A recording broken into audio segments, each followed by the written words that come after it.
It's finally here. It just arrived in Europe. This is the NIO ET5, the little brother to the NIO ET7. It's a mid-size sedan in this sun-bright yellow color, inspired by the sun and the sky. It's the biggest competitor to the Tesla Model 3 and the Polestar 2. Welcome to It's Only Electric. Today we're going to have a closer look at the NIO ET5. I love the front design. Closed front really tells you that this is an electric car, sleek and sporty. It is very low in the front, so it gives you a good vision when you drive it, almost exactly as the Model 3 with a low front. The headlights is divided in two parts, so the top long part here is signaling lights and also daylight running lights. At the bottom here you have the low beams and the high beams, and some holes, ventilations for airflow, optimizing the airflow, so it's not fake in this case. Some small wings at the lower part. As I said earlier, it's competing with the Tesla Model 3. I see that car as the main rival for the NIO ET5.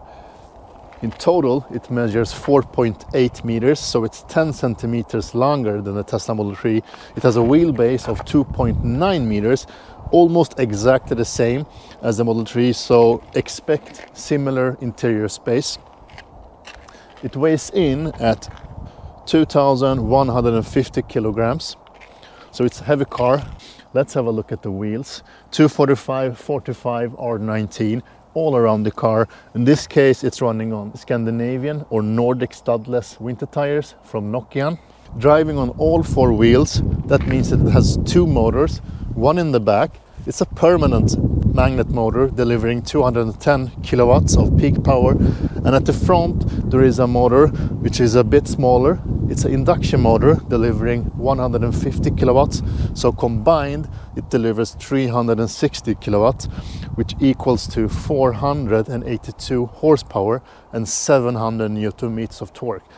It is a quick car, so 0 to 100 in 4 seconds and a top speed of 200 kilometers per hour. This specific car has the 75 kilowatt hours battery pack, NMC battery, so it's a smaller battery, still a big battery, delivering 456 kilometers of VLTP range. It has a charging capacity of 140 kilowatts of DC charging and AC charging while charging at home. It has a 3-phase charging capability of 11 kilowatts. It has a ACE in the sleeve, and that's the battery swapping. I don't know if you have seen that before, but in my previous video about the NIO ET7, you can see it here. I'm actually showing how the battery swapping station works at NIO. So have a look at that if you want to know more about battery swapping. But the swapping means that you can change the battery within minutes. So you go from an empty battery to a 90% charged battery in around 6 or 7 minutes. So the sportiness goes all from the front to the back end of this car. It looks really sporty and wide when you see it from behind. The light beam goes through the whole back end of the car. The logo on the top and a very sleek sedan design makes the car look really good. A small air spoiler built in to the top of the boot. You have a really aggressive looking and sporty looking air diffuser at the bottom. Looks really sporty. So when you see it from behind, you can really tell that this is a quick car. I actually get a lot of looks when I drive this car. It feels almost as when I had my first Model S. Everyone is looking. I don't know if it's the color, but I think it's the combination of the color, the brand NIO. Not everyone knows what it is, and it looks very sporty. It is a great looking car. So it's time to look at the boot. It is a sedan, so limited space, no FRUNK at the front, and a load capacity of 386 liters. So it's a decent amount of space for this size of a car. You don't have a lot of space underneath here. You can store a cable and a tire repair kit, that's all. On this side there is a big subwoofer for a better sound experience. The good thing though is that you have a tow hitch and that you can fold the rear row and split it in 40 and 60. So you can load longer and bigger things in the car, and it is fairly practical.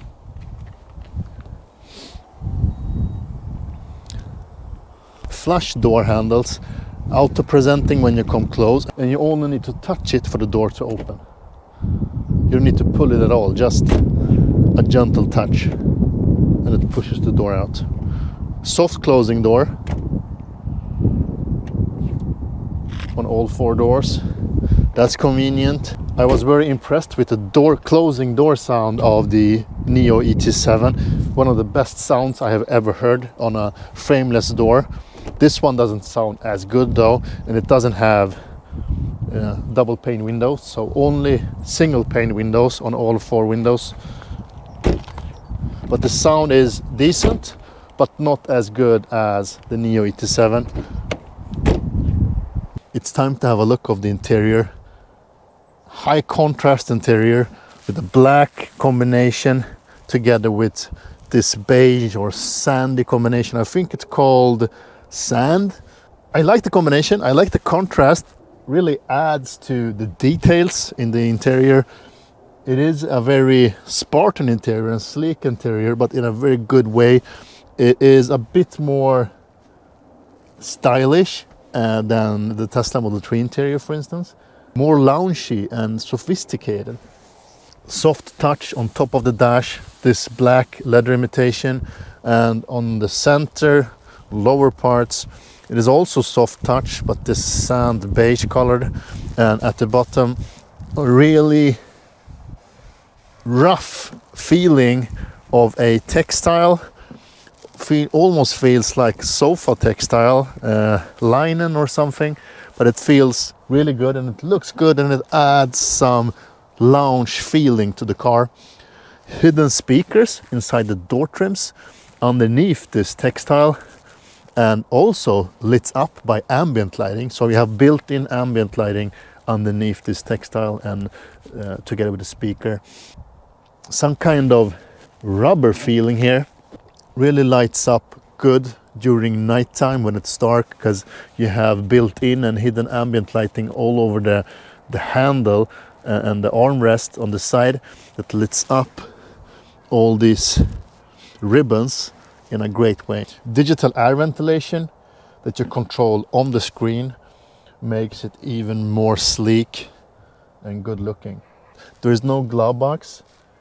Instead of the glove box, you have a big storage compartment underneath this central console, and you also have some kind of it's a cigarette lighter contact. No USB contact on that compartment, but a big storage. You also have a lot of space inside this center armrest. There is enough storage in this car even without the glove box. Nice front seats, heated seats at the front, electrically powered seats, lumbar support, no thigh support, also massage integrated, a rolling massage, so it's not the more expensive and sophisticated massage. This is more of a easy going massage, just so you know that. You can add a package called Comfort Package that adds a better massage functionality and also thigh support, extendable thigh support, and fragrance to the cabin. Good headroom. I have one fist and maybe 2 fingers on top of my head, so more than enough for me. The bonnet or the hood is very low, almost as low as in the Model 3 and the Model Y, so you have a great view forward. I like that, and it's easier to drive the car and it feels more airy because the dash is really low on this car. Nice and tidy steering wheel. I like the color combination of black and sand. It is nice to hold. It is not too fat. Works good for my hands copper accents or inlays into the steering wheel around the buttons. You have two big control pads, one to the left and one to the right. The one to the right has a central button which you can customize. Otherwise you have the media controller here. On the left you have cruise control activation, so we can activate the pilot, increase and decrease the speed, and also the distance to the cars in the front. So easy to control, easy to find, no haptic buttons, real buttons, but very nicely integrated into the steering wheel. It's time to try the back seat. I'm sitting behind myself, so the front seat is adjusted after my liking, and I'm 193 centimeters tall, 6.3. I fit in the back seat. The front seat is a bit low. I have it in the lowest position, so I have a hard time fitting my feet underneath, but I just managed to squeeze it under if I force it a bit, so it's possible. Otherwise, a very straight sitting position and a limited amount of headroom. When I'm leaning backwards, I'm actually touching the headliners. So I'm a bit too tall for fitting in the back seat of this car, at least when it comes to headroom. I mean, when it comes to legroom, it is good enough. It's what you can expect in this class. I think it's very close to the interior size of the Tesla Model 3. So if you think that's okay, this one will be that too. So great placement of the two screens. At the center you have a media screen showing navigation, etc.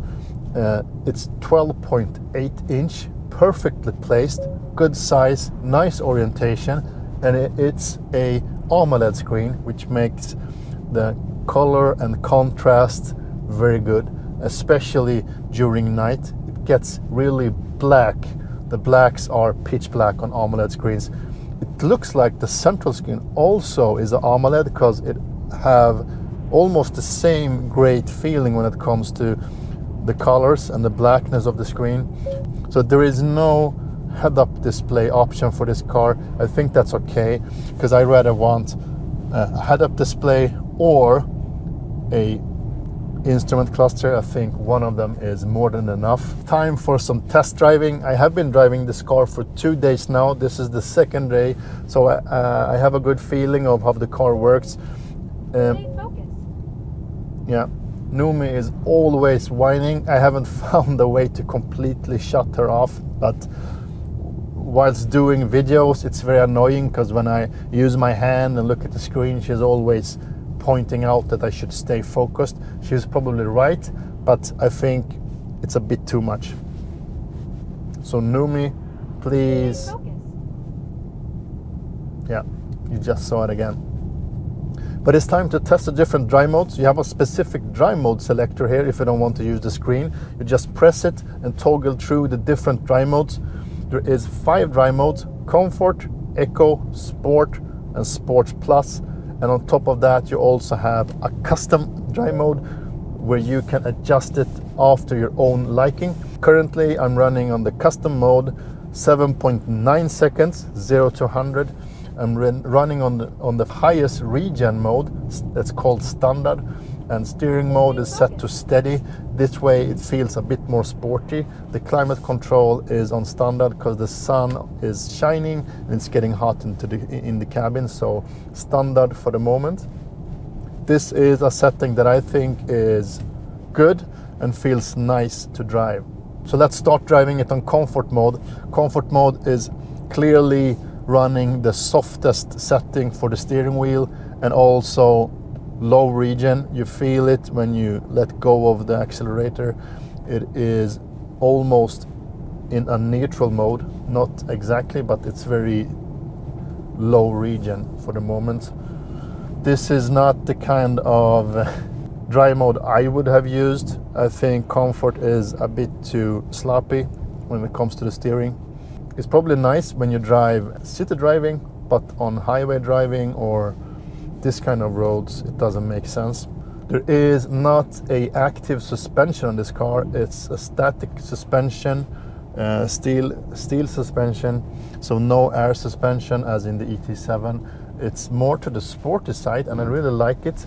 It's close to the Model 3, maybe a bit softer.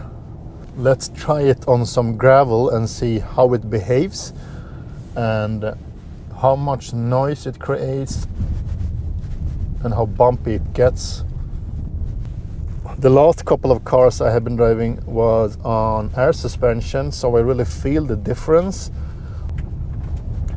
Of course, not as soft as air suspensions on the NIO ET7. This one is more sporty in the setup. It is more fun to drive. You get a lot more contact with the road. You feel the vibration in the steering wheel in a different way than with air suspension. And I think I like this more because it's more fun to drive. It's more of a pleasure, at least for me. Reminds me of my Model 3 Performance that I had last year. I had that for 2 years and I really like the driving performance of that car. This is really close to that one. It's time to test the sport mode. Why not Sport Plus mode immediately? The only difference between Sport and Sport Plus is that when driving on Sport Plus, it is the maximum performance when it comes to 0 to 100, so you get the full power. So 0 to 100 in 4.0 seconds in Sport Plus, and in Sport it's 5.9. So that's the difference between those two drive modes. It's using full regen, which is really good because oh wow, what a pleasure. Whoa.